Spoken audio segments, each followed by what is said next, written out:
Hi, and welcome to the MtMtE. I'm your host, Blind Prime, and this is my co-host, Cream the giant fat orange cat. What's up, Cream? Are you napping? Look at him. Look at him just lay back down and go right back to sleep. Yep, just like the orange cat. Today on the More Than Meets the Eye, we're going to be talking about the robot mode for Transformers Binaltech Hound from way back in like 2004. Isn't that wild? Or like 2005. He was in the fourth wave of the Alternators series. It is a wild bit of history I've been reading up on because I figured since I'm doing this series, I might as well read up on some history for these characters. And I found out that that this was going, they found out that Hound here was the first paint, and then the idea behind him was that they were going to repaint him into a Trailbreaker and repaint him into a character named Rollbar down the line. But the Decepticons invaded and things changed, and so the Trailbreaker body ended up getting recolored and rehashed to be Swindle's body.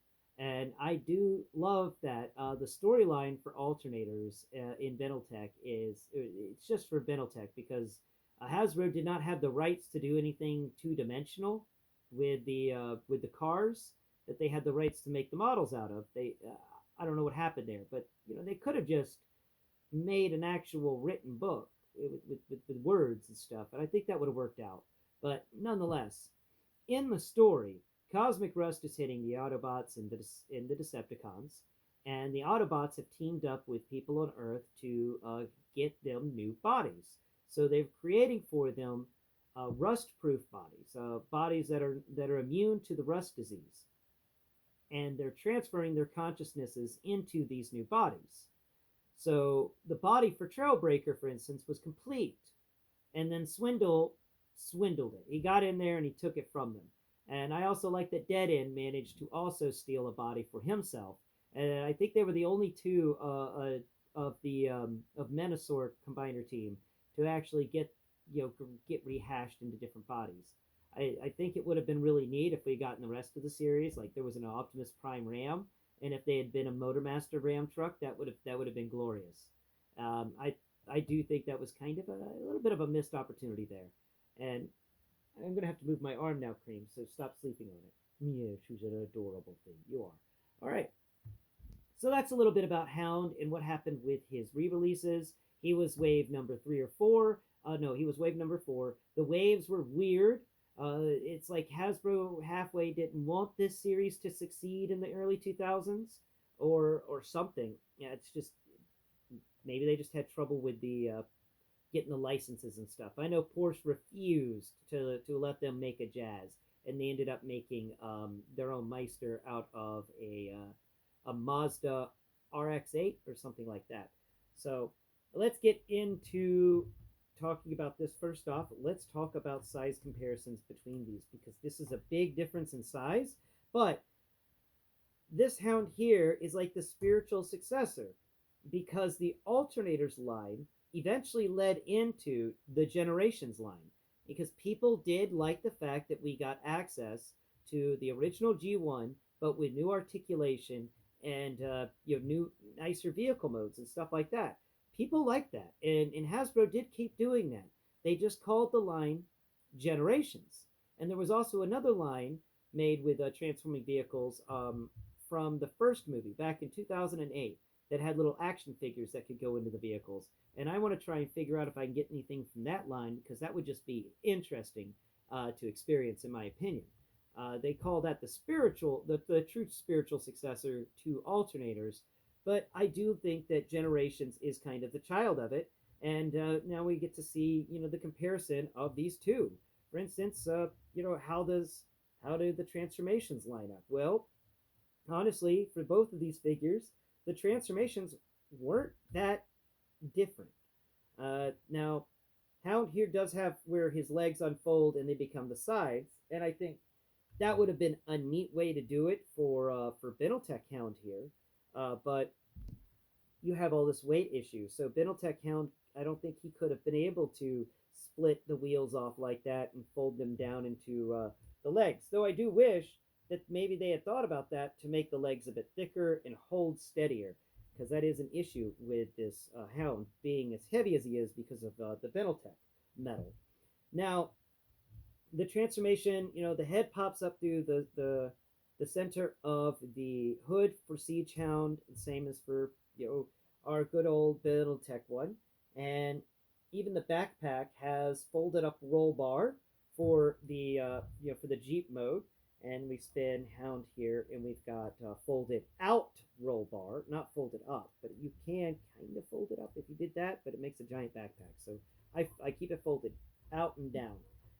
So there's some differences, but then there's some really cool things like the fact that the feet for Hound here, and I just realized, do I have you back? I totally have you. Oh my god. So no. I had it correct. I'm messing with myself now. The feet for Hound here are actually his doors for Siege Hound, where the doors for Alternators Hound become these fun little wings that sit on either end.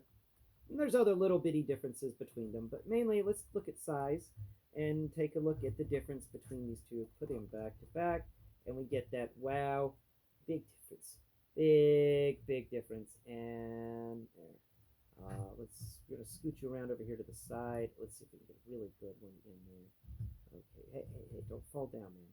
Okay, there we go. And what is that? Above the hip? Yeah. Right at the hip line above, right where the hip were to spin for the rotation is where the, what fell off you? Oh, Headmaster, we're going to talk about you in a second, is where the Hound stands. So big difference in these Hounds. You could set Alternators Hounds like, big old front end with the Jeep logo and stuff right above the head of Siege Hound. That's kind of funny. So let's set Siege Hound off to the side here, and let's look at this. Look at the Headmaster real quick to give you that nice little comparison between Headmaster and Alternator head. So fold up the Headmaster to make my Cronus's head. I think this is my Cronus, and there we go. Now we can take a look. Now this is an interesting thing. So we've got the head for Hound here. It's not too bad. And then we have the head here for my Cronus. And they're the same scale just about. Wow, that's weird.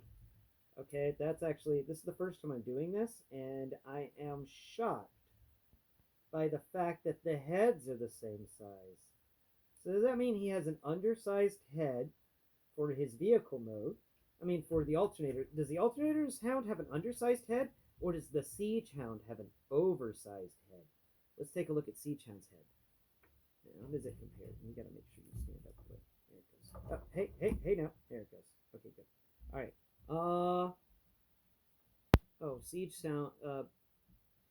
Siege Hound's head is a bit smaller than my Cronus's head. So, neat little size comparisons there.